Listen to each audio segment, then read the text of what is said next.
next is Jay Porter, who's going to talk to us about limits.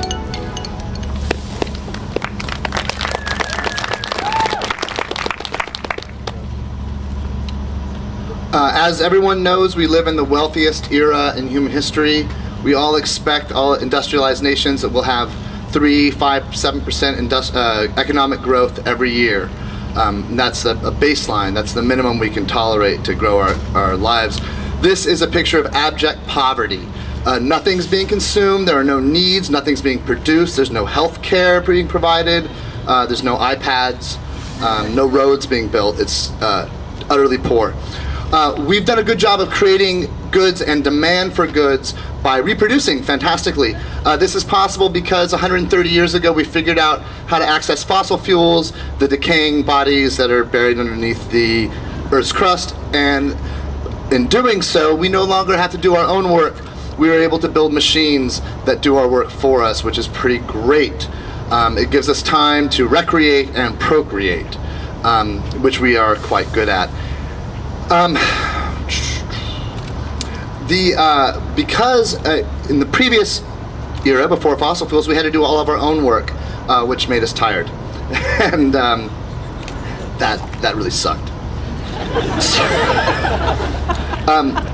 Now we use fossil fuels to do it.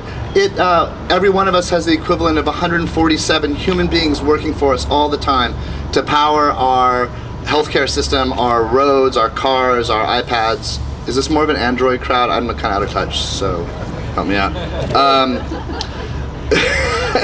As we create wealth, we have to use more and more of the fossil fuels. Our population goes up. The fossil fuel use goes up. I think that's the red line. You can see we're doing really well on that, and that's good. It turns out we use fossil fuels. You know we use them to put in our cars. You think it's for transportation, but really we mostly use it to grow our food. Our soil is dead. We turn the fossil fuels into fertilizer. That allows us to grow the food that we feed our livestock, that creates meat and everything in the supermarket. This graph shows that this is the price of oil, the price of commodity corn and commodity soy. They're all linked because they're all the same thing. Everything you eat as Americans is basically fossil fuels, petroleum that's been converted into something you can put in your bodies. Fortunately, there's an infinite amount of fossil fuel. So this means that we can keep growing the economy and our population over and over forever, which is super, super cool. Maybe. I mean, probably. Probably it's super cool. There is a chance, that possibly there is a finite amount of these dead sea creatures that created fossil fuel. There's possibilities that there's only so much we could do. The top line here is the government projection, U.S. government projection, how much fossil fuel we will find in the future. The white space is, the curved colored lines are how much we, from known sources. The white space is what we're just kind of expecting will happen.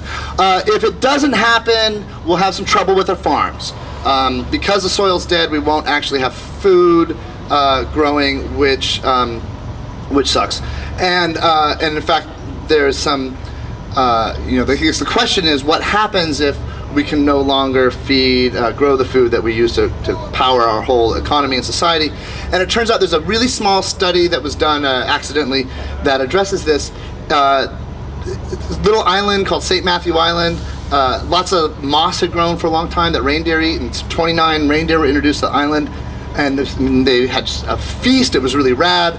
They multiplied and multiplied and were really, really successful. So that's, as you can see. Check my notes here. So what can we do if limits exist, just on the off chance? There might be the need to feed people.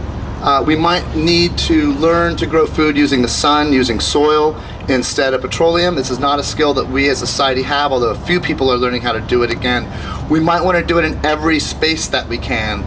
Anywhere you see a lawn, somebody's growing something, they're doing agriculture, you just can't eat the damn thing.